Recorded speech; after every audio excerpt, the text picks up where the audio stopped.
We're going to begin with breaking news and update on the search for the remaining missing Southeast Texans. Another body recovered just tonight.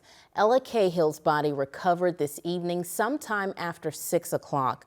Attorney Scott Renick providing the information to KFDM minutes ago as the family's representative.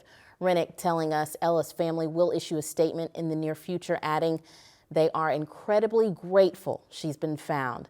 Ella and her longtime boyfriend, Aidan Heartfield, staying at the home of his late grandfather, federal judge Thad Hartville in Hunt, when the floodwaters poured in. Aidan is still missing tonight.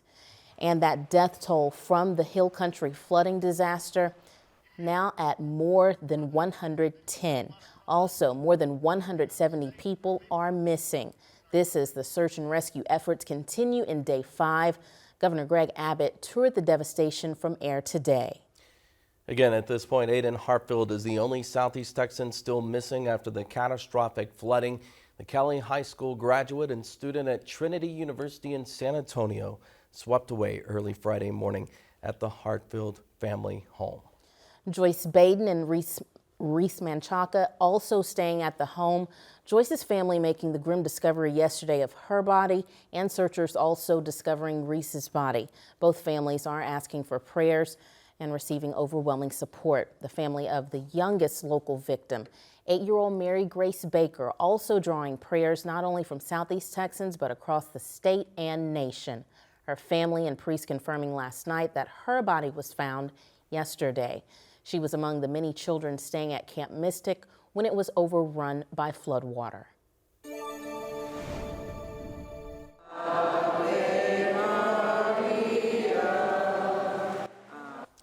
Keeping the faith, a young girl described as a bright light at her church and school remembered tonight at a rosary. How the congregation is paying tribute to all of the victims of the Hill Country flood disaster. A rosary for all storm victims drew hundreds tonight to St. Anne Catholic Church in Beaumont. KFDM's Amon Abraham is live in studio now to share the message. Amon. Yes, Aaron, Kimberly, remembering all of the flood victims and their families. St. Anne inviting the community, regardless of faith or connection to those lost, to come and pray. Our dear friends, Mary, Grace, and Joyce, were so well loved. Hundreds of people packing inside St. Anne Catholic Church for a rosary to remember Mary Grace Baker, Joyce Badon, the other victims, and everyone impacted by the flood. You know, it's always one of those situations when a tragedy happens, because we are part of a community, regardless of where it is, something that may be, you know, hours and hours away from us, it still affects us. The community showed up to help in any way it could. It is important that we're here for everybody, that it's not just those who maybe have that immediate relationship, that we invite everyone to come in, because that's what we are as human beings. We feel with one another and we feel for one another. Guadalupe Vermontes is a church member. She says it's like family. I wanted to be here in spirit. My husband wanted to come too, because that's what you do with family. You share the good times and the bad, and you lift them up in prayer. Mary Grace Baker was a part of St. Anne Church and school. Still, we can feel the grieving, we can feel the anxiety that's involved with something so horrible. And then to have that touch members of our community, that kind of drives the stake a little bit deeper. And added to that, you have the understanding that these two young ladies and their friends were so young. So it makes it even more tragic and a little bit harder to bear sometimes. Mary Grace loved pink, and the church wanted to keep her spirit alive by decorating with pink bows. Having those visual symbols and reminders that though they have passed from this world, that they're still alive in our hearts, that we can see signs of them everywhere. So it's beautiful, and it's helpful, and it's joyful, and it helps in that healing process. St. Anne Catholic Church is also encouraging the community to donate money or needed items to help flood victims. We've posted a link on KFDM.com. Reporting live in studio, Iman Abraham. Aaron, Kimberly, back to you. Thank you, Iman. The Jasper County Sheriff is back home tonight after visiting Camp Mystic today with staff members from the Jefferson County District Attorney's Office. They traveled to Kerr County overnight Sunday and spent all day yesterday looking for the local victims. Havard sharing photos today of the haunting scene at Camp Mystic. Children's sleeping bags were piled up outside of one of the camp houses, and you see just all the remnants of those children there. The sheriff and his major putting up a large cross marking the area where so many young victims were swept away by floodwaters. The river backed down within its banks, and the sheriff tells us it's hard to believe the water rose so high so quickly just days ago. I saw RVs being slammed up against trees and literally exploding. I saw children floating in the water begging for help that we could not reach. And that takes it out of you. Chief Diana Bacchus with the Ingram Fire Department says that is the worst thing she has ever seen in 5 decades on the job. But tonight she is in the flood zone, leading 700 helpers covering 70 square miles, desperately looking for survivors. Day 6 of searching begins in just a few hours. Tonight, Maribel Gonzalez is following the recovery efforts. She has the latest from Kerrville. Texas state leaders, including Governor Greg Abbott, touring the flood-ravaged areas Tuesday afternoon. Entire communities decimated by ferocious flooding. What I saw was miles and miles of massive devastation. This video captured by David Fry, who was vacationing with his family in Kerr County when the storms hit and the floodwaters began to rise. We just went into alert mode. Officials say the Guadalupe River rose more than 20 feet in less than 2 hours. Daylight revealing the mass destruction where Fry was staying.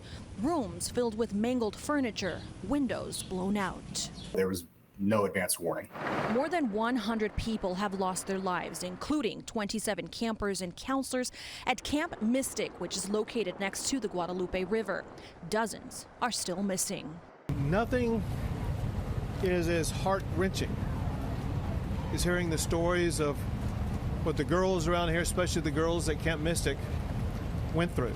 Mexico rescue workers are now joining Texas and federal agencies to scour for survivors. Other states sending help as well. But it's a harrowing and dangerous task. Conditions along the river are pretty strenuous for searchers. Whenever the water comes up, it takes all the debris down with it. Governor Abbott saying lawmakers will begin to address the statewide alert system during their upcoming special session. In Kerrville, Texas, I'm Maribel Gonzalez. Texas country music singer Pat Green is mourning a loss from the floods. We first told you about the Burgess family from Liberty last night here on 6 News at 10. John and Julia Burgess and their 2 boys were in an RV in Ingram during the flooding. John was Pat Green's younger brother. The Burgess family swept away. The parents have been found. Their 2 young sons are missing. Their daughter there was at a nearby camp and she avoided flooding. Pat Green writing on social media, "We are grieving alongside countless Texans whose lives have been upended by this tragedy." He is grieving, and so are neighbors here on this street in Liberty where the Burgess family lived. Julia Burgess was a beloved teacher at Liberty Elementary School, not far from the family's home. Liberty ISD tonight asking for the public to continue to pray. Meantime, officials are apparently dodging questions from journalists about Kerr County's alert system for flash flooding. Was the emergency manager awake at the time? Did they push the button to issue an emergency alert? Sir, it's not that easy. You just push a button, okay? There's a lot more to that. And we've told you several times. So did it happen, sir? I can't tell you at this time. We understand you have many questions. Right. Hang on. No, I understand, but you're not going to answer the question because that's up to the city manager and the mayor to answer. Correct. It's the county emergency. We understand you have many questions. The judge is not here. We understand that, but right now, this team up here is focused on bringing people home. The brief presser reflects the frustration by reporters and community members of the lack of answers about how the flash floods took so many lives. Officials have yet to lay out a timeline of their official response, what time early Friday morning they knew the floods posed a deadly threat, and when they started alerting people. Some survivors say they received no emergency warning. Officials say nobody could have seen this once in 100 years flood coming.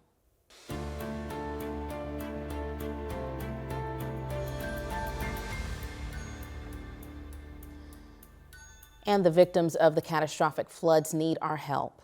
Sinclair and the Salvation Army are joining forces for Sinclair Cares Texas Tragedy Relief. The Salvation Army is providing hot meals, hydration, hygiene supplies, shelter, and other support to survivors and first responders.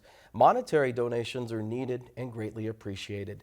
100% of your donation goes directly to Texas flood relief efforts. To get started, scan the QR code on your screen or go to sinclaircares.com. Thank you for your support and generosity. And of course, we'll have continuing coverage on the Texas Hill Country flooding disaster on air and online at KFDM.com. And don't forget to check our social media platforms as well.